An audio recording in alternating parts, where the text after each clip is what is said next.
Բարև ձեզ բարեկամներ, Փակ TV-ն ողջունում է բոլոր նրանց, ովքեր սովորականի պես այս պահին էլ սպասում են մեր հերթական եթերին։ Եվ պիտի ասեմ, որ որոշակի դադարից հետո բացակայությունից ավելի ճիշտ մեր տաղավարում կրկին հյուրընկալել ենք Հայաստանի քաղաքագետների միության նախագահ, քաղաքագիտության դոկտոր, քաղաքագետ Հմայակ Հովհաննիսյանին։ Բարև ձեզ։ Բարև ձեզ։ Պարոն Հովհաննիսյան, դուք բացակայում եք, ես գիտեմ, որ Մոսկվա գնացել եք մի շարք հարցերի հետ կապված, առողջական խնդիրներ եւ այլն, բայց ամենակարևորը վերադարձել եք եւ ուրախ եմ, որ մեր տաղավարում եք։ Բայց հարցը, որը հիմա ես ձեզ պիտի տամ, թե ձեզ համար, թե մեր ունկնդիրների համար գուցե մի քիչ անսպասելի է։ Հասկացաք, թե ինչու։ Դե իհարկե, այսօր շատ անսպասելի հանգամանքներ կան մեր կյանքում, այնպես որ խնդրեմ, տվեք ձեզ հետաքրքիր հարցերը։ Ձեզ վերջերս նորից հրավիրել եմ քննչական կոմիտե, եւ որքան ինձ հայտնի է, 18 թվականից հետո բացահայտ վարույթը դատական եւ այլ մարմինների կողմից կարծես թե դադարեցվել էր, բայց այս քրեական հետապնդումները, որ կարծես թե դադարեցվել էին, այսօր չգիտես ինչու Սերժ Սարգսյանի ոճով նորից վերականգնվել են։ Սա ինչ է նշանակում։ Սա նշանակում է այն, որ մեր իրականության մեջ քաղաքական թերմիդորը զուգորդվում է կոռուպցիոն եղանակով քաղաքացիների դեմ ճնշումների վերսկսմամբ, որովհետև մեծ հաշվով ես ասեմ այն, որ իսկապես 18 թվականից հետո այն գործերը, որոնք իմ դեմ հարուցվել էին, բացվել էին Սերժ Սարգսյանի իշխանության օրոք եւ որոնց նպատակն էր ստիպել ինձ վաճառել այն իմ գրասենյակը, որտեղ տեղակայվում է Հայաստանի քաղաքագետների միությունը, Հայաստանի քաղաքագետների ասոցիացիան, այսինքն ես այն եզակի անձնավորությունն եմ, որը իր տրամադրության տակ գտնվող տարածքը, իր սեփականության ներքո գտնվող տարածքը օգտագործում է ոչ թե եկամուտ ստանալու նպատակով, այլ հանրային շահերի, այսինքն ոչ թե ռեստորան եմ այնտեղ բացել, ինչ որ բիզնես կենտրոն եւ այլն, այլ այնտեղ տեղակայվել է քաղաքագետների միությունը եւ փորձ էր արվում մեզ ամեն գնով այնտեղից հեռացնել, ինչպես հեռացրեցին շենքի մյուս համասեփականատերերին, այնտեղ տեղակայվում էր ազգային միաբանություն կուսակցությունը, այնտեղ Նանեշոու բալետ, ուրեմն այդ շենքում Մոսկովյան 33A շենքում տեղակայվում էր Նանեշոու բալետ ընկերությունը, որը ուսուցմամբ էր զբաղվում բալետի երեխաների համար, եւ փորձ էր արվում, այնտեղ տեղակայվում էր էլի 2-3 ուրեմն համասեփականատերեր ուներ, բոլորին հեռացնում էին շենքից եւ արդյունքում մնացինք 3-ս Սենիկ Ջուլակյանը,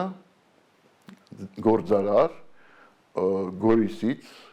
Խնձորեսկից, ով վայելում էր բնականաբար Երևան տեղափոխվել այնտեղ եւ նման կարգի սեփականություն ստանալը, ես դե այդ շենքում եմ բնակվում, ծնվել եմ, մեծացել եմ եւ բնիկ երևանցի եմ, բայց շրջաններից որևէ մեկը նման ախորժալի պատար ստանալու համար պետք է իհարկե օգտվեր Սերժ Սարգսյանի հովանավորությունից եւ Լևոն Սարգսյանի, ով այդ գործով զբաղվողն էր, եւ հիմա պատկերացրեք Լևոն Սարգսյանը հետախուզման մեջ է, իսկ ինձ ով կարողացել է այդ շենքը փրկել, որովհետև ծրագիրը հետևյալն էր, ազատել բոլոր ուրեմն համասեփականատերերից շենքը, որպեսզի վերջում մնար միայն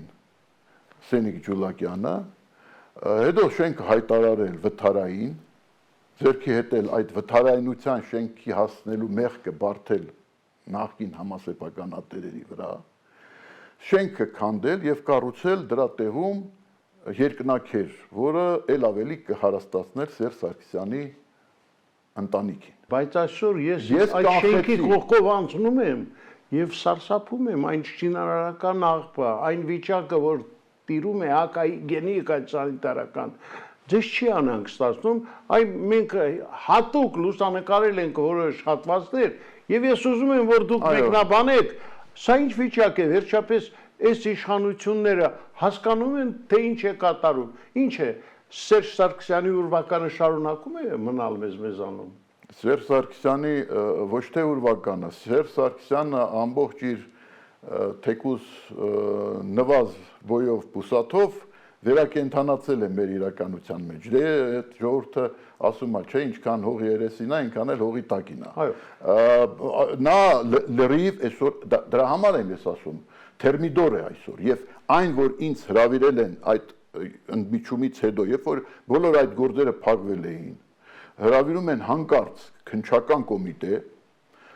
ես իմիջիալը չէի սպասում, ես երբ որ ինձ փոստատարը բերեց, զանգահարեց, ասեց դուք վերադարձել եք, բերեց այդ ուրեմն ծրարը, այս ծրարը, այս ծրարը, ես մտածեցի, ասեցի, գուցե սայլը տեղից շարժվեց, որովհետև հոկտեմբերի 27-ի գործով ես եւ տուժող եմ, եւ կարևորագույն վկա, եւ քանիցս մենք մեր հաղորդումներում պնդել ենք, որ հոկտեմբերի 27-ի գործով ես ակնկալում եմ, որ ինձ կհրավիրեն վերաբացված կազմակերպիչների մասով, որտեղ ես ասելիքներ ունեմ, որոնք իսկապես պետք է որ այժմյականանան նոր պայմաններում, երբ որ տեղի ունեցավ իշխանափոխություն։ Մասնավորապես ես այն միակ ուրեմն տուժողն եմ 27-ի գործով եւ նաեւ միակ վերլուծաբանն եմ, ում հետ կիսվել է Վահան Շիրխանյանը Սերժ Սարգսյանի հետ առերեսումից եւ առաջ եւ հետո, առերեսումից հետո։ Եվ միակն եմ, ով այդ առերեսման հանգամանքները ներկայացրել է հասարակությանը Վահան Շիրխանյանի համաձայնությամբ, որտեղ ինքը Վահան Շիրխանյանը վատառող չէ, ձայնի հետ խնդիրներ ունի։ Դրա համար ինք չէր ներկայացրել, ես էի նրա համաձայնության ներկայացրել հանրությանը։ Ուրեմն Նոյան Տապան հեռուստաընկերության միջոցով եւ այդ առերեսումը հույս ներշնչեց, որի ընթացքում Վահան Շիրխանյանը պարզ ասել է, որ Սերժ դու ես կազմակերպել հոկտեմբերի 27-ը։ Ես բոլոր հիմքերը ունեմ պնդելու, որ հենց դու ես կազմակերպել ու կոնկրետ փաստեր է բերել։ Առայն որ նախագիծ կար եւ իսկապես կար, ես դա հաստատում եմ որպես միասնություն դաշինքի քաղխորհրդի անդամ, որ իսկապես ծրագիր կար, որ պետք է այն նոր կոնֆիգուրացիայում, իշխանական, քաղաքական կոնֆիգուրացիայում, որը մենք մտադիր էինք կյանքի կոչել եւ նախագծել էինք իրագործել, այդ կոնֆիգուրացիան Սերժ Սարգսյան ընդհանրապես պետք է չլինի։ Այսինքն Սերժ Սարգսյանը հեռացվելու էր բոլոր պաշտոններից եւ ինքը Սերժ Սարգսյան դա գիտեր ինչի մասին Շիրխանյանը նրա երեսին ասել է, դու գիտեիր, որ քեզ հեռացնելու են, դրա համար էլ կազմակերպեցիր։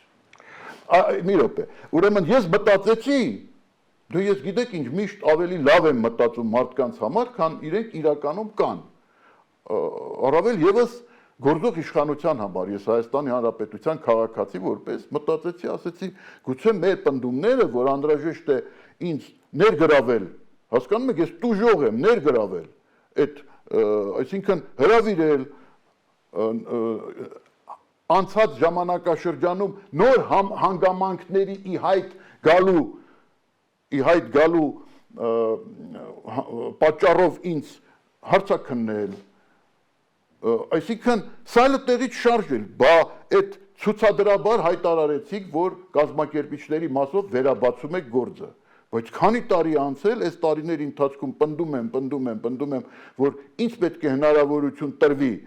մասնակցելու, որտեղ ես տուժող եմ, դա իմ իրավունքն է ակնկալելու, որ իրավապահ մարմին։ Դրա համար ես մտածեցի, որ այս բանը ուղարկել են, երևի ինձ հրավիրում են, վերջապես սա էլ տեղից շարժվեց 27-ի գործով, որ իրանց խոստումը կատարեն, որ իրանք կազմակերպիչների մասով բացահայտել են։ Հասկանում եք, տեղի ունեցավ կարևորագույն R30 Շիրխանյան Սերժ Սարգսյան։ Դրանից հետո ըստ էության ես եմ ներկայացրել արդյունքները հանրությանը եւ միաժամանակ նաեւ իմ տարակուսանքն եմ արտահայտել, թե ինչու ինձ որպես տուժողի հնարավորություն չի տրվել R30-վելու Նայիրի Հունանյանի հետ։ Պարզ հնարավորություն, որ ես իրան այցելեմ, մի քանի հարց ունեմ տալու, որպես տուժող այդ իրավունքը ունեմ։ Արման Բաբաջանյանը, ուրեմն Արման Բաբաջանյանը ձեզ հայտնի, տուժող չի եղել։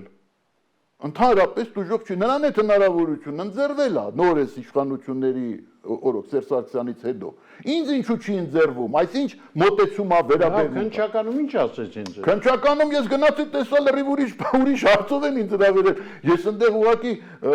ուղղակի մանտրաժի մեջ հայտնվեցի։ Մարտայնորեն հասկացա եւ իմիջիալոց իմ փաստաբանի հետ էի գնացել Լևոն Բաղդասարյանի եւ ես ասեմ, որ ինքը քննիչը շատ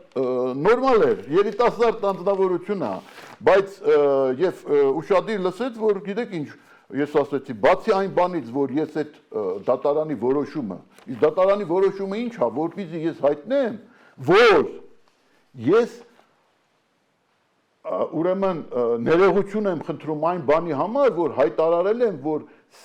Սենիկ Ջուլակյանը այդ երկրորդ, երրորդ, չորրորդ հարգելի սեփականատերը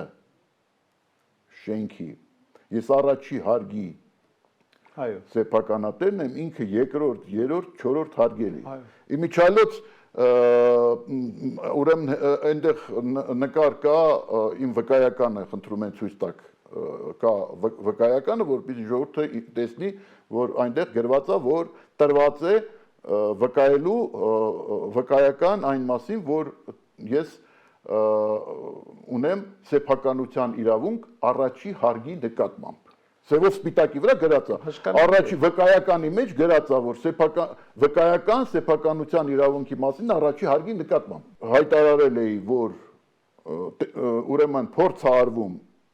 ամեն գնով տիրանալ այդ սեփականությանը, ինձ պարտադրել տարբեր ճնշումների, հարկադիրի միջոցով, դատական, շանտաժի, ամենաբիրտ ճնշումների, որ ուրեմն մայրս պարկած հիվանդանոցում իր մոտ ուղարկում են հարկադիրներին, հատուկ որպեսզի նրան տերորի ենթարկեն եւ այդ միջոցով ստիպեն, որպեսզի ես հրաժարվեմ, հեռանամ այդ տարածքից, իրանք կարողանան իրանց դիվային ծրագիրը,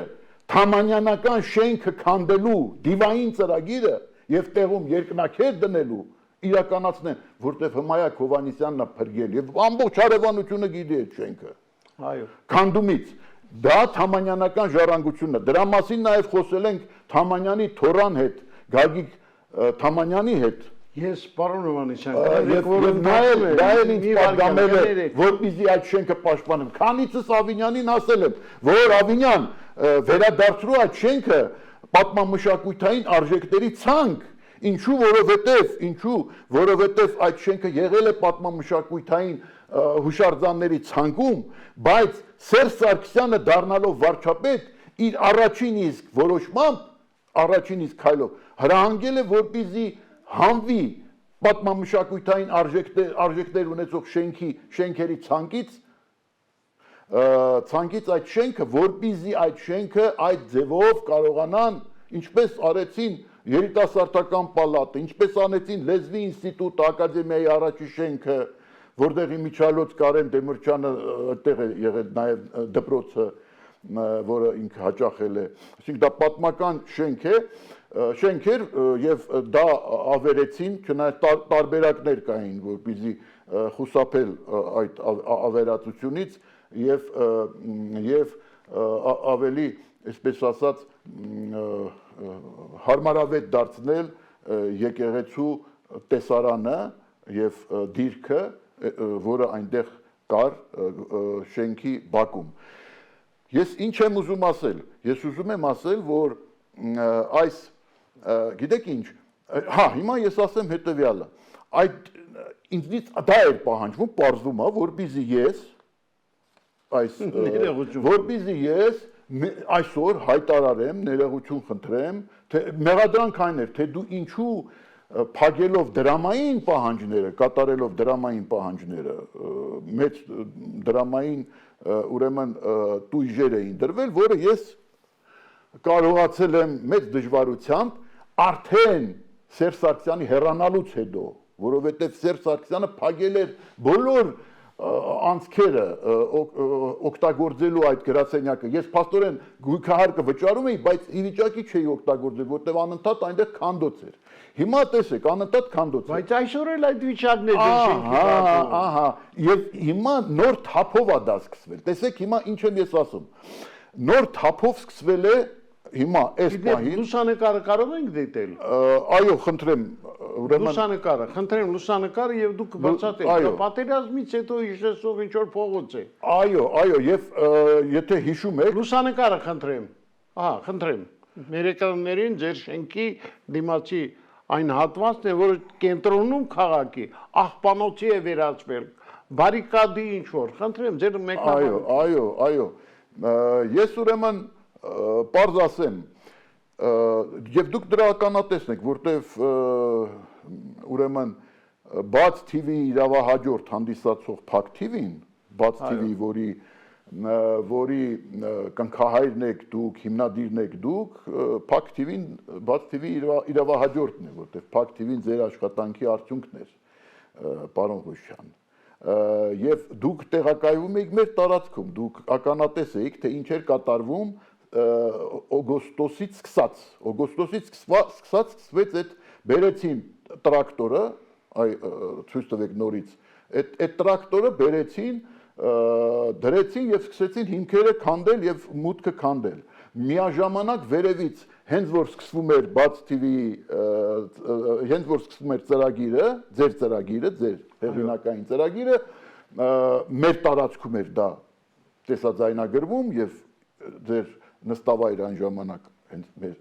քաղաքագետների միության տարածքում էր, սկսվում էր այդ դղրդոցը եւ հիշում եք այդ իրավիճակը եւ այդ պատճառով դուք այնտեղից ստիպված եք հեռանալ եւ սա շարունակվում էր, բայց տրակտորը հանեցին եւ իրավիճակը սառացրեցին։ Ուղիղ կես տարի այդ ցանկապատված մի իրավիճակ եւ ուրեմն հետիոտների անցման մասում նաեւ արգելափակում եւ այս ամբողջը ուրեմն նոր տարվա ժամանակ ուրեմն եւ բոլոր տոների ժամանակ ամբողջ կես տարուց ավել այս վիճակը պահպանվում քաղաքի կենտրոնում այս իրավիճակը բայց տրակտորը հանել էին տրակտոր էլ չկար հիմա ես ստանում եմ այս ուրեմն գործը այո այս հրվարտակը այո այս ուրեմն որ վերաբացվում է ուրեմն 7 տարի ընդմիջումից հետո վերաբացվում է այս պատմությունը վերսկսվում է այս հալածանքի նկատմամբ եւ պահանջ ներկայացվում որ ես հայտարարեմ որ ինձնից ոչ ոք տարածք չէր ուզում խլել որ Սենիկ Ջուլակյանը Սերժ Սարգսյանի հովանավորյալը չի սուրբ է որ Սենիկ Ջուլակյանը նպատակ չուներ տիրանալու Հայաստանի քաղաքագետներին իմ տարածքին իմ գրասենյակին տարբեր միջոցներով որ Սենիկ Ջուլակյանը ինձ չի տարել զորօրինակ հյուսիսային պողոտա եւ չի ցույց տվել Երևան հյուրանոցում են բավականին ընդարձակ տարածք մոտ 300 քառակուսի մետր որ սա փոխի նրա հետ ես ասացի ես փոխելու ես այն ոնց որ Ստալինն էր ասում я солдата на маршала не меняю маршала на солдата не меняю չէ Ստալինը ես իմ գրասենյակը քաղաքագետների միության գրասենյակը չեմ փոխելու ձեր ուրեմն այս շքեղ բնակարանի հետ որովհետև ես կենցաղի մարդ չեմ որ մտածեմ բնակարանների մասին։ Ես ունեմ գրասենյակ, դա իմ աշխատատեղն է։ Ես դա արել եմ, որովհետև այս ժողովուրդ այդ իշխանությունները, այդ այլանդակ կլանը այն ժամանակ վերացրեց Արցախ կոմիտեն, որտեղ վերլուծական աշխատանքներ էինք մենք կատարում։ Լեոնարդ Պետրոսյանի օրոք, ով սպանվեց 27 հոկտեմբերի, Լեոնարդ Պետրոսյանի, երբ որ նա հատուկ ծրագրերի կոմիտեի նախագահն էր, այդ շենքում, որ այդ շենք Մոսկովյան 11 հասցեով տեղակայվում էր, ուրեմն հատուկ ծրագրերի կոմիտեն եւ այդ կոմիտեի հովանու ներքո նաեւ գործում էր վերլուծական կենտրոն, որտեղ մենք իրականացնում ենք լուրջ աշխատանքներ կապված մեր ազգային շահերի պաշտպանության հետ։ Եվ այդ ժամանակաշրջանում, երբ որ այդ կոմիտեն վերացրեցին, Մոսկովյան 11 հասցեով շենքը Այվազովսկու արձանի դիմաց, որտեղ կոմիտեն էր հատուկ ծրագրերի, մինչ այդ ժողովրդական վերահսկողության կոմիտեն էր Խորհրդային Հայաստանի օրոք, այսինքն լուրջ շենք է, պատուհանները փշրված, քանդված, հաջորդ հաղորդման ժամանակ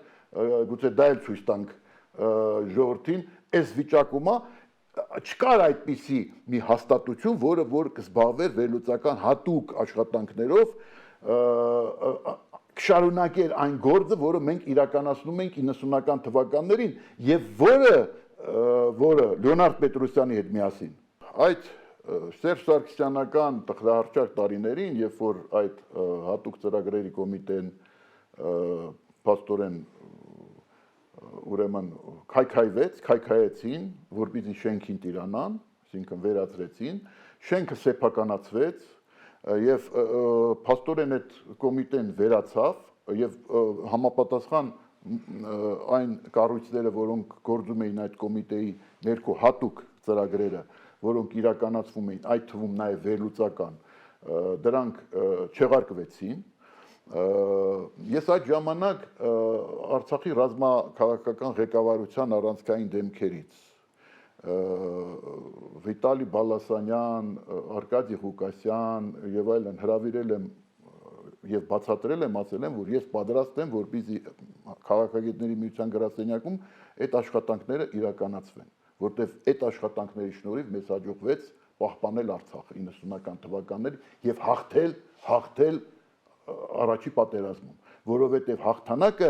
ռազմի դաշտում հնարավոր է միայն այն դեպքում, եթե դու քաղաքական հարթության վրա ստեղծում ես բոլոր անհրաժեշտ նախադրյալները այդ հաղթանակին հասնելու համար։ Եվ այդ առաջարկությունը ես արել եմ նաև Պարքև Սրբազանին, ասելով օգնի։ Դրան գնացել են եւ Բալասանյանը, եւ Արկադի Ղուկասյանը, եւ Պարքև Սրբազանը Սերժին, ասել են, քանի դիմել են, ասել են, որ հանգիստ թող այդ մարդուն, այդ մարդը գործ անում Արցախի համար, չէ, պետք է վաճառի դուրս գա այդտեղից։ Հասկանում եք, պետք է վաճառի Սենիկ Ջուլակյանին ու դուրս գա այդտեղից։ Պետք է վաճառի Սենիկ Ջուլակյանին դուրս գա, սա վկաներ են, իրան գնացել են, ասել են, որ այս մարդը մեծ գործ է արել 90-ական թվականներին, ուրեմն վերլուծական աշխատանքներ այն ժամանակ Լեոնարդ Պետրոսյանի հետ, լուսահոգի Լեոնարդի հետ, ու մենք կորցրեցինք հոկտեմբերի 27-ին։ Հիմա թող հանգիստ այդ մարդուն, այդ մարդը ուրեմն պետության համար է անելու, այդ մարդը այդ գրասենյակը սարքել է եւ այլ մի պնդի, մի ասա, որ դուրս գա։ Ես ասում եմ, այդ գրասենյակի հարցով Սերժ Սարգսյանը անձամբ զբաղվել, այսինքն ինքը հրավիրել է Ծառուկյանին, ասել է Միքայել Մելքումյանը, որ այն Լաբիրինթ ռեստորանի տերն էր, փոխխոսնակը Գագիկ Ծառուկյանի կուսակցությունից եւ փոխխոսնակ էր ազգային ժողով, պետք է վաճառի եւ նա աբեկված եկավ ինձ ասել են վաճառի, մինչեւ այդ ինձ հավաստում է որ չի վաճառելու, վաճառեց, այսինքն մեթոդաբար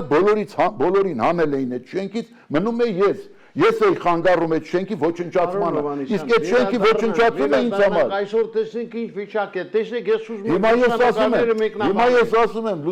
լուսանկարները մեկնաբանել կարիք չկա, որտեղ մեր երևանցիները ամեն օր անցնում են այդ փողոցով։ Չէ, բայց մեր ունկնդիրները թող տեսնեն։ Այո, Հայաստանով մեկ ես ասեմ։ Չէ, ես խնդրում եմ հիմա կոնկրետ լուսանկարները խնդրեմ, շարունակեք ցույց տալ եւ խնդրեմ մեկնաբանեք։ Ես ասեմ, որ այս քանդոցը սկսվել է օգոստոսին եւ այսպես քանդված վիճակում ամիսներ շարունակ մնում էր։ Տրակտորը այնտեղից այն բանից հետո երբ ուրեմն դոկ կուսակցության պատվավոր նախագահ Վարդան Ղուկասյանը, որի հետ ես վժիվույու չեմ շփվել նույնիսկ։ Ինքը կենթանի ուրեմն չեմ շփվել, ես նրան գիտեմ իր սկզբունքային պայքարով կոռուպցիայի դեմ։ Երբ որ նա ելույթ ունեցավ հատուկ իր ուրեմն իր այդ ամենօրյա ժամերից մեկը նվիրեց այս խնդրին, թե ինչ են անում մի շենքի հետ, որը Թամանյանի որդին է կառուցել, Գևորգ Թամանյանը, այն նույն Գևորգ Թամանյանը, ով ավարտին հասցրեց օպերայի եւ բալետի շենքի կառուցումը, որովհետեւ նախագիծը Ալեքսանդր Թամանյանինն էր, հորն էր, բայց նա չէր հասցրել եւ նա ավարտին հասցրեց, այսինքն միայն ֆունդամենտն էր դրվել եւ Թամանյանը մահացավ, կյանքից հեռացավ, Թամանյանի որդին Գևորգ Թամանյանը ավարտեց։ Նույնը այս շենքն է։ Դրան զուգահեռ նաեւ այս շենքն է կառուցվել։ Այս շենքն է նախագծվել եւ այլն Գևորգ Թամանյանի կողմից ուրեմն կառուցվել։ Եվ դրա համար ես դիմել էի, որպեսզի քաղաքապետ Ավինյանը նոր կարծես Սերժից հետո վերադարձնի, այսինքն սրբագրի այն հանցանքը, որը կատարել էր Սերժ Սարգսյանը, հանելով այս շենքը պատմամշակութային արժեքների ցանկից, հատուկ նպատակով, որպեսզի դա քանդեն տեղում բարձրակեր էլիտար հյուրանոց կառուցեն։ Ուրեմն դիմել էի Ավինյանին, որ այդ վերադարձրեք շենքը պատմամշակութային արժեքների ցանկ։ Դրանից հետո Սենիկ Ջուլակյանը շատ կոպիտ ձևով ինձ ասեց, որ դու ինչու ես դիմել, դու ինչու ես այդ հարցը բարձրացնում ես, շենքը մեր իմ համաձայնությամբ միայն կարող է վերադարձնեն, հասկանում եք, ես տերն եմ, համասեփականատերն եմ, դու համասեփականատերերից մեկն ես, դու դիմում ես Ավինյանին, թե վերադարձեք պատմամշակութային շենքերի ցանկ առանց իմ համաձայնությունը ստանալու։ Պատկերացնում եք, ես բնիկ Երևանցի դիմում եմ Ավինյանին այդ հարցով, ինքը Գորիսից Երևան եկած, ուրեմն եւ այդ սեփականությունը ստացած Երևանում, ուրեմն առարկում է, որպեսզի իր սեփականությունը լինի ապահովագրված, նաեւ պաշտպանված որպես պատմամշակութային արժեքների ցանկում ընդգրկված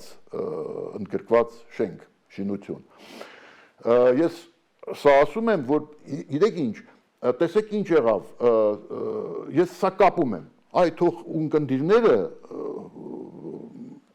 ինձ հետ միասին տրամաբանեն, տեսեք ինչա տեղի ունենում, ուրեմն օգոստոս ամսից, դուք վկանեք դրա, տրակտորը բերել էին ու սկսել էին այս քանդոցը այն ժամանակ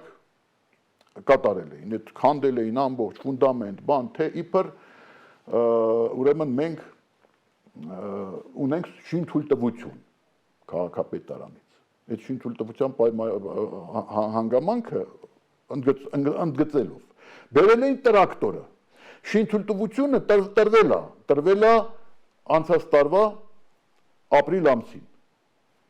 Բայց շինթույլտվությունը տրվել է շենքի բարեկարգման համար, բարեկարգման, ոչ թե քանդելու, բարեկարգման, ըստ որում առաջի հարգի բարեկարգման, առաջի հարգում միակ սեփականությունը իմն է, հասկանում եք, այսինքն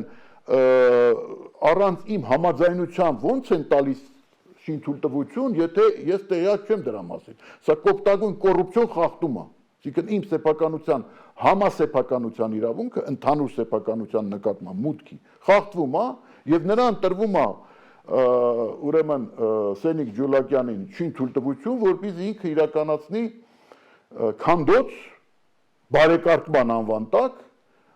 առանց իմ համաձայնությունը ստանալու։ Սա կոպտագույն խախտում է, սա օրենքի խախտում է, սա կոռուպցիա է։ Ուրեմն ըստ որում բանի վրա էլ դնում են պաստառի վրա դնում են առաջի հարգի սխեման, այն որը իմ վկայականում է։ Իմ տարածքը դնում են, որ այստեղ Սենիկ Ջուլակյանը շինթույլտվություն է ստացել շինարարական գործունեություն ծավալել իմ տարածքում ու իմ տարածքի քարտեզը կա։ Ես նկարը ունեմ լուսանը։ Եթե հիմա չկա, ես անպայման ձեզ կուղարկեմ, հաջորդ անգամ ցույց կտանք։ Ուրեմն այդ փակցում են այդ պաստառի վրա, այսինքն տրակտորը հանեցին այն ժամանակ այնտեղից, պաստառ անցկացրեցի, պաստառի վրա էլ դրեցին առաջի հարգի սխեման, առաջի հարգի պլանը, այդ թվում իմ գրասենյակի պլանը, որ թույլտվություն են տվել, որ իմ գրասենյակում գործունեություն ծավալի։ Հասկանում եք, սա ինչ է նշանակում։ Լավ, այն ժամանակ Վարդան Ղուկասյանը շատ կրակոտ ելույթ ունեցավ, նաև մատնանշեց այն, որ այդ շենքը պատմական է նաև մեր Խորհրդային Հայաստանի մեկ այլ ուրեմն Խորհրդային Հայաստանի մեկ այլ դրվագի պատճառով այդ շենքում նկարահանվել է Տղամարդիկ ֆիլմը, Մուշչինի հայտնի ֆիլմը, որը իսկապես այն որ ասում են ռուսերեն կա բառ կուլտովի, այսինքն դա խորհրդանշական ֆիլմ է, որը մեր բոլորի համար սիրելի է։ Հիմա տեսեք Սենիկ Ջուլակյանը Բաքվում ինչ իրավիճակ է։ Բաքվում այդ ցույց տվեք այդ թե Բաքվում այսինքն Ընտրեմ։ Այո, Բաքվում, այս Բաքվում նկարահանվել է Էսա կես տարի է այս վիճակն է, հարևանները բողոքում են, երեք ամբողջ օրը, երեք չառաջի օրը զանգեր են տվել թեժ գծով քաղաքապետարան, բնակիչները բողոքում են այս իրավիճակի հետ կապված, բակը վերենացել աղբան, և սա շարունակում է կես տարի, այսինքն այս մարդիկ եկել են քաղաքի կենտրոն, Երևանի կենտրոն, և անում են այն, ինչ իրենք ուզում են, որովհետև իրենց թվում է, որ հասկանում եք իրենք իրենց այս վարքագծով ապացուցում են, որ Սերժ Սարգսյանը իշխանությունից չի հեռացել։ Իրանց հողանավորը որ նա է իրական իշխանություն այս երկրում։ Եվ եթե ես գրում եմ այդ մասին վարչապետ Նիկոլ Փաշինյանին, ինքը դա ուղարկում է դատախազություն, իսկ այնտեղ իմ բողոքները, որոնք ես ներկայացրել եմ այս տարիների ընթացքում, որ այս վիճակն է եւ այլն, անտեսվում են, ի վերջո ջրվում են եւ հանկարծ տեսեք, այն ժամանակ տրակտորը հանեցին շենքի դիմացից, հիմա նորից բերել են, մի քանի օր առաջ, տրակտորը բերում են ու ես այս նամակն եմ ստանում, ու ես ստանում եմ այս ուրեմն չորնի մետկան, որ իմ դեմ ուրեմն պատժիչ գործողությունները հարկադիրով, քննչականով եւ այլն վերսկսվում են։ Չնայած վաղեմության ժամկետը, չնայած այն, որ անցել է, այն, որ այդ գործերից հետո իբր թե տեղի է ունեցել հեղափոխություն։ Հասկանում եք, այս գործերը մինչև հեղափոխություն սկսվել են, այս գործերը շարունակվել են, հետո տեղի է ունեցել հեղափոխություն։ Ես ասում եմ, եղբայր, ոնց եք ասում, որ հեղափոխություն է տեղի ունեցել։ Բա ինչ է փոխվել, եթե նորից ուրեմն տեսեք, իսկ ինչի բերեցին տրակտորը, ես դա կապում եմ հետևյալի հետ, որ Վարդան Ղուկասյանին լրացրեցին, Վարդան Ղուկասյանին փակեցին, Վարդան Ղուկասյանի գլխին սարքեցին, նրա ձայնը արդեն, որովհետև դուք տեսնեիք, թե ինչպես էր խառնվել Վարդան Ղուկասյանի ելույթից հետո Սենիկ Ջուլակյանը, և մենք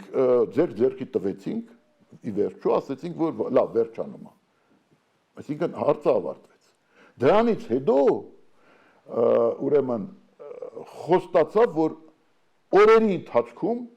դա սեպտեմբեր ամիսն էր, անցյալ տարվա, Սենիկ Ջուլակյանը, ինչ խոստացավ, օրերի ընթացքում այս վիճակը կվերջանա, բայց այնինչ այս վիճակը սառացրեցին, մինչև այն պահը, երբ ուրեմն Վարդան Ղուկասյանը փակվեց, հայտնվեց մեկուսարանում, մեկուսացվեց, նրան լրացրեցին, որից հետո ինձ ուղարկում են այս պահանջը, քննչականով ուղարկում են այս պահանջը, որպեսզի ես որ վերսկսում են այս ներողություն հայտնելու, այսինքն ես պետք է հիմա ներողություն հայտնեմ, որ չեմ արել, որ ասել եմ, որ Սենիկ Ջուլակյանի միջոցով Սերժ Սարգսյանը ցանկանում է ինձանից խլել, ինձ հեռացնել իմ գրասենյակից եւ որպեսզի այդ շենքը դառնա մեկ մարդու սեփականություն։ Ինչի մասին նաև ինձ ասելա Գալուս Սահակյանի որդին դեռ 12 թվականին, որ այս շենքը պետք է պատկանի մեկին, որ այդ մեկը կատարի Սերժ Սարգսյանի հրահանգները։ Նու մենք գիտենք, որ ուրեմն բոլոր հաջողած ձեռներեցները գործել են Սերժ Սարգսյանի ձեռքի տակ։ Այն հայտնի ձեռներեցը, որ ձեզ առևանգել էր եւ կտանքների էր ենթարկել, նույնպես գործում էր Սերժ Սարգսյանի ձեռքի տակ։ Այսօր էլ գործում է Սերժ Սարգսյանի եւ Նիկոլ Փաշինյանի ձեռքի տակ։ Հիմա դարել է համատեղ սեփականություն այդ անձնավորությունը։ Բոլոր ձեռներեցը Սենիկ Ջուլակյանը մեղավոր չի, հնարավոր չի լինել ձեռներեց եւ սպասարկել իշխանությունների հետաքրությունները, ուրեմն չկատարել իշխանությունների հանձնարարականները։ Հնարավոր չէ մեր երկրում, ինչպես դա իսկ քանի որ հիմա այս իրավիճակը ցույց է տալիս, որ ոչինչ չի փոխվել, այսինքն Սերժ Սարգսյանի ձեռագիրը, այսինքն իշխանության Սերժ Սարգսյանական ձեռագիրը այսօր պահպանվել է եւ ոչինչ այդ առումով չի փոխվել։ Սա դա է ցույց տալի, որովհետեւ տեսեք, այդ համընկնումը, որ վերսկսում են քանդոցը ամբողջ թափով, հիմա տրակտորը բերել են ամբողջ թափով քանդում են։ Երեք հարևանները խելագարված եկել են ինձ մոտ, ասում են դու առաջի հարգի դու համասեփականատերն ես այդ շենքի, մենք քեզ ենք ճանաչում, գնա դադարեցրու դա։ Ես զանգ եմ տալի թեժգից, ասում եմ, լսեք, ես երրորդ գումարումների ազգային ժողովի падգամավոր, ես падգամավոր եմ դարձել, որպես Կարեն Դեմիրճյանի տեղակալ, եկել եմ, ուրեմն ես ճանաչված մարդ եմ, քաղաքում ինձ բոլորը ճանաչում են, գիտեն, ինձ են դիմում, ինձ են մեղադրում։ Դուք իրավունք չունեք իմ հեղինակության հետ խաղալու, որ այդ շենքի շուրջ այդ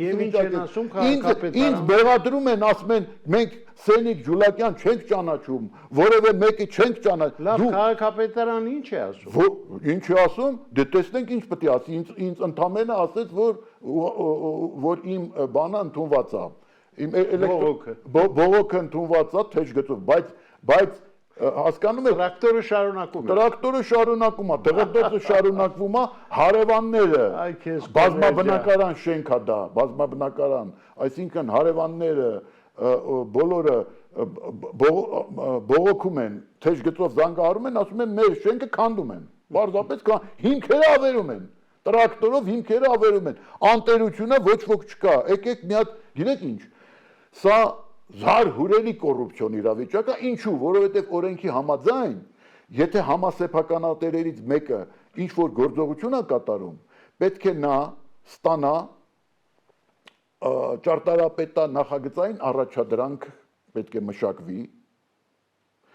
հերթականությունը խնդիրների, պետք է այդ առաջադրանքի մշակման հարցում հաշվի առնվեն սահմանափակումները, այսինքն համասեփականատերերի արկայությունը, պետք է այդ ճարտարապետա նախագծային ուրեմն առաջադրանքի ԱՊԶ-ի ուրեմն արխիտեկտուրնոյ պրոյեկտնե задание, պետք է ուրեմն դրա վրա ստորագրություն լինի, գրավոր համասեփականատերերի շինության, որ իրենք համաձայն են։ Եթե դա չկա, իրավունք չունեն։ Հիմա ճարտարապետա շինարարական առաջադրանք գոյություն ունի, բայց տրվել է 16 թվականին, իսկ 16 թվականին, ում կողմից է տրվել Սերժ Սարգսյանի մորաքրոջ որդու, Մեսրոպ Հարությունյանի, որը Երևանի քաղաքապետարանում Սերժ Սարգսյանը նրան ներդրել էր Երևանի քաղաքապետարանում, ճարտարապետա շինարարական առաջադրանքների բաժնի պետ։ Ինքն էլ տրամադրել է այդ ճարտարապետաշինարարական, թող երևանցիները իմանան, որ այդ իրանց շենքերը որ քանդել են, բան են արել, այդ քավերատությունները, Հյուսային պողոտա եւ այլն, այդ ամեն ինչը անցել է Սերժ Սարգսյանի մորաքրոջ որդու Մեսրոպ Հարությունյանի ձեռքի տակով։ Հիմա Սենիկ Ջուլակյանն էլ այդ առաջադրանքը տրվել է նրա կողմից, բայց այդ առաջադրանքները ունեն ժամկետ 2 տարի է օրենքով։ 2 տարի հետո եթե չի անում, այդ առաջադրանքը չի կատարում, նա հնացած է համարվում, վերջ։ Հիմա այդ առաջադրանքի հիման վրա սրան անընդհատ այս տարիների ընթացքում շինթույլտվություններ են տրվում։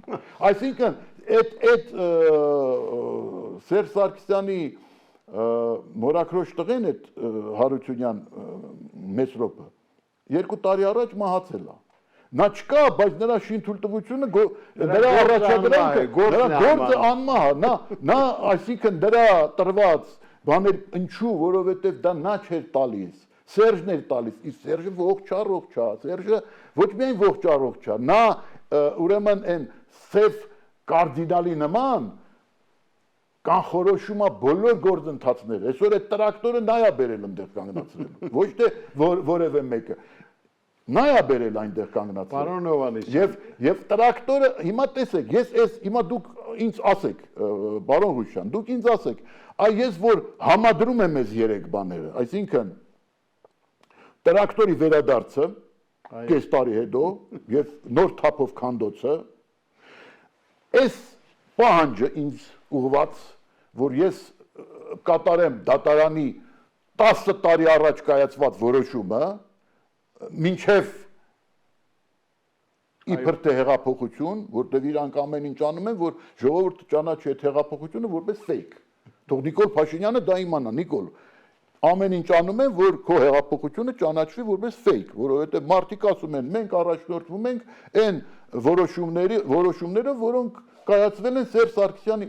ուղիղ ցուցումով։ Եվ հիմա, տեսեք, սա ստանում եմ այս պահանջը։ Դոգին լրացնում են Վարդան Ղուկասյանին, այսինքն լրացնում են եւ դրանից այս 3-ը ժամանակի մեջ համընկնում են, դա պատահականություն չի, այսինքն ինձնից պահանջում են, որ ես ներողություն խնդրեմ, որ ասել եմ, որ այս Սենիկ Ջուլակյանը օգտվում է Սերժ Սարգսյանի հովանավորությունից եւ նպատակ ունի ինձ հեռացնել այդ շենքից, դա հերքեմ, բերում են ուրեմն տրակտորը արդեն քաղաքապետարանի օրհնությամբ եւ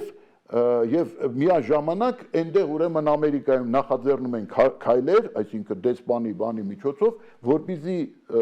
ուրեմն լրացնեն Վարդան Ղուկասյանին։ Այս 3-ը ժամանակի մեջ որ համընկել է, ցույց է տալի, որ Հայաստանում կա համակարգային կոռուպցիա,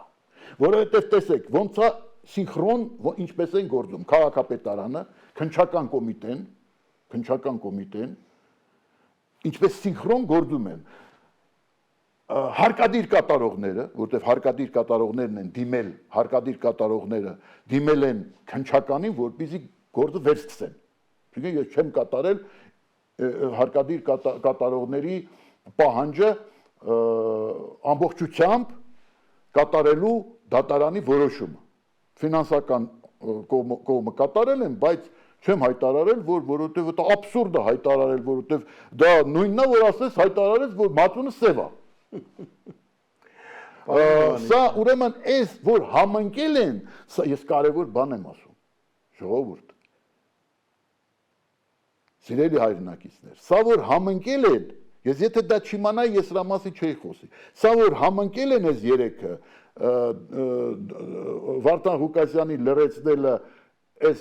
շենքի քանդումը ամբողջ թափով վերսկսելը, կոնսերվացրել էին մինչև այդ իրավիճակը, ամբողջ թափով վերսկսելը եւ այս ուրեմն դատային դեմ ուղված բաժիջ գործողությունների վերսկսումը, որոնք պետք է ինձ ստիպեն հաշտվել են մտքի հետ, որ ուրեմն այդ շենքը պետք է հա, որ այո, հաշտվել այդ մտքի հետ, ուրեմն որ պետք է այդ շենքը պետք է վերածվի թամանյանական շունչ այդ շենքից, թամանյանական շունչը, ժառանգությունը պետք է հերթական ավերածությունը լինի։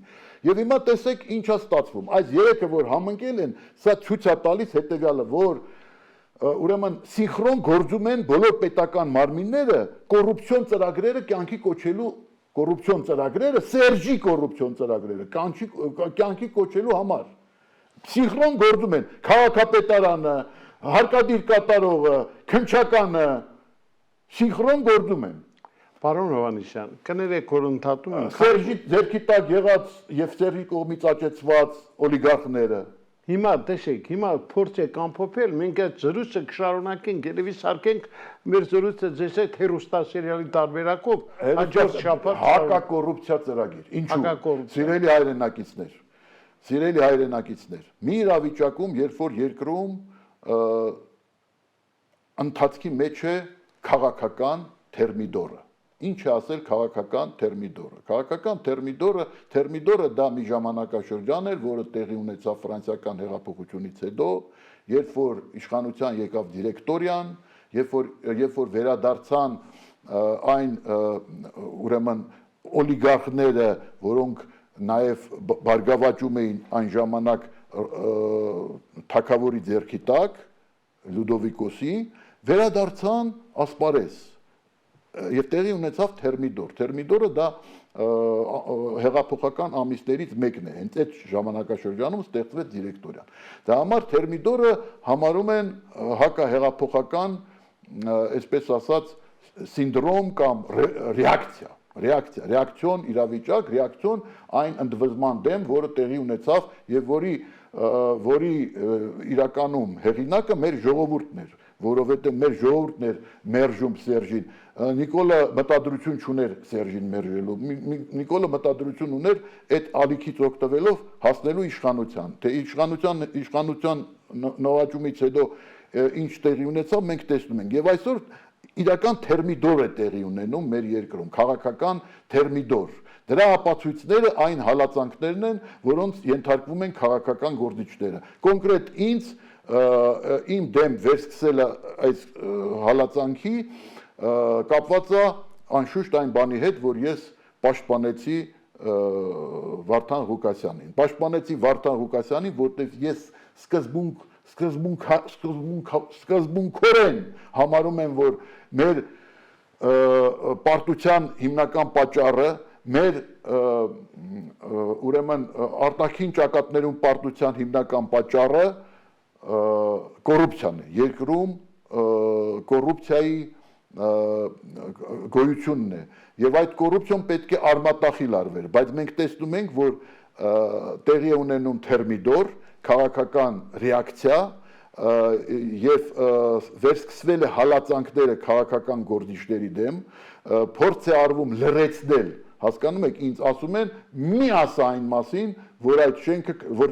թամանյանական ժառանգությունը ոչնչացվում է, մի խոսի դրա մասին, ասա, որ դա այդպես չէ, փորձում են պարտադրել ուժային կառույցների միջոցով, ճնշումների միջոցով։ Այն բանից հետո, երբ որ ես ընդվզեցի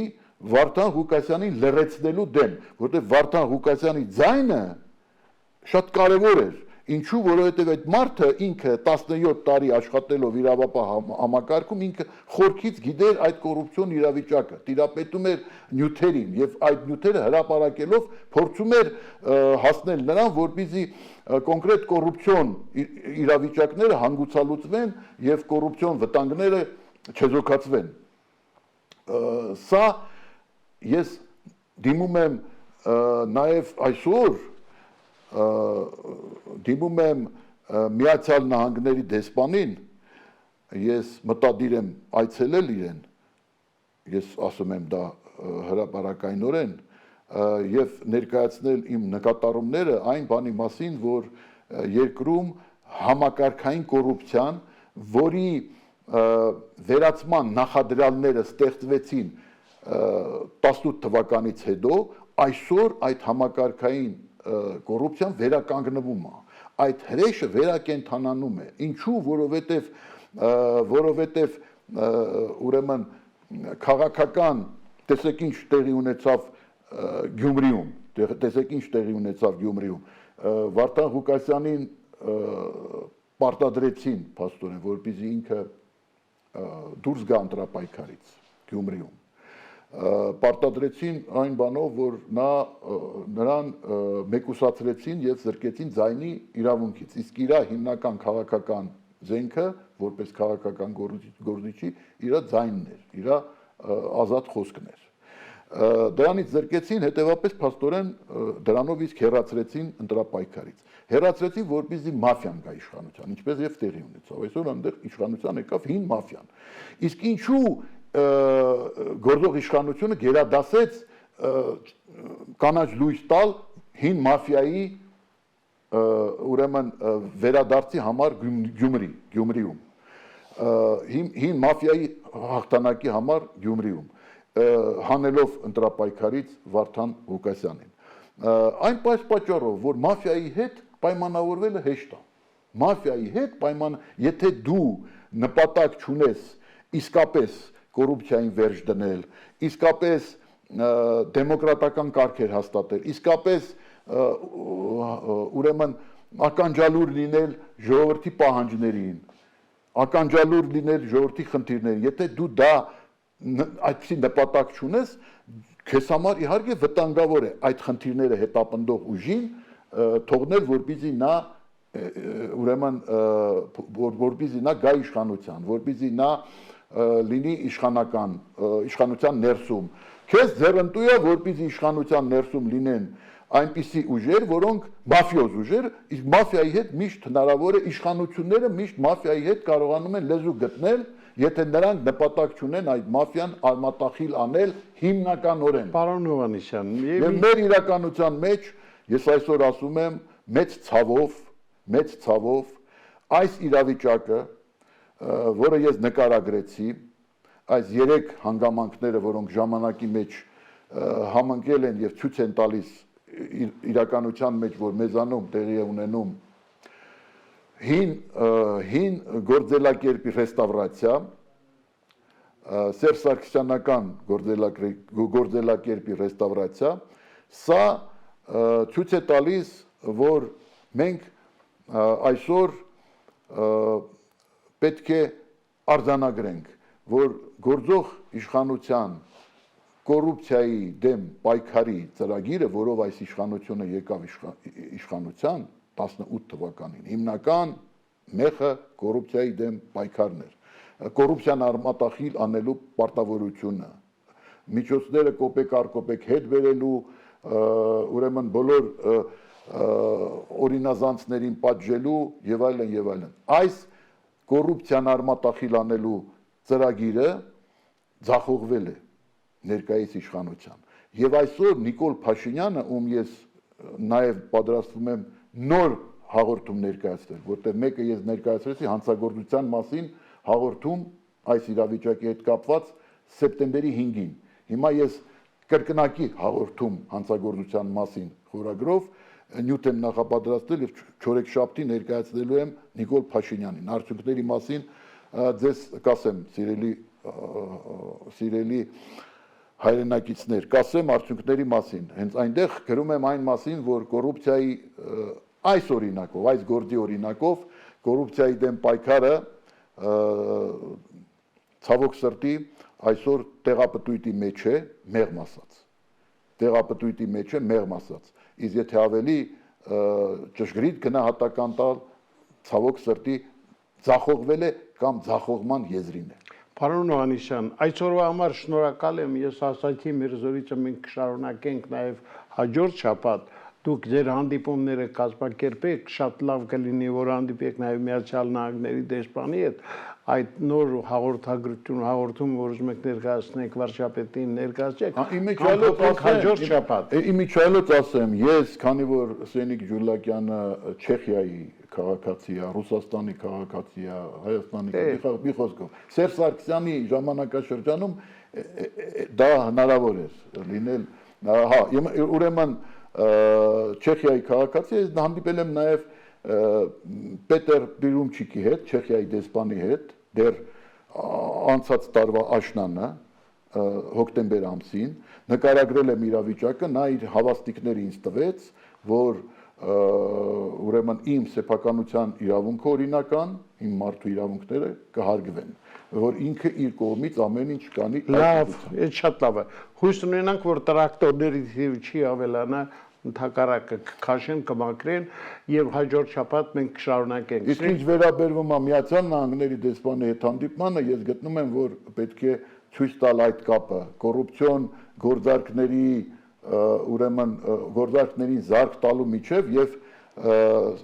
Վարդան Ղուկասյանին լրացնելու միջև։ Այսինքն այսօր այն իրավիճակում, երբ Վարդան Ղուկասյանը այլևս չի բարձրաձայնում կոռուպցիոն փաստերի մասին, դրանք բազմապատկվում են, դրանք ուրեմն խորանում են եւ այդ սխեմաները սկսել են ակտիվ աշխատել։ Չկա այդ ձայնը, չկան այդ բացահայտումները։ Շեր բարեկամներ, դե հասկացաք, որ պետք է շարունակել ծրագիրը հասկացաք, որ Հմայակ Հովհաննիսյանը այնքան փաստեր ունի, իսկ մեր ծրագիրը այդպես էլ կոչվում է փաստեր, անակնկալներ, կարճիկներ։ Մենք լսեցինք Հմայակ Հովհաննիսյանի փաստերից շատ կարևոր մի քանիսը, մենք հաջորդ շաբաթ կշարունակենք։ Լսեցինք նաև նրա անակնկալ այսպես բացահայտումների մասին հաղորդագրությունը, ինչպես նաև մեկ անգամ եւս ծանոթացանք Հմայակ Հովհաննիսյանի կարծիքին, ինչը կարծում եմ ձեզ նույնպես հետաքրքրեց։ Այսօր այսքանը, սպասեք պարոն Հովհաննիսյանին հաջորդ շաբաթ։ Ցտեսություն։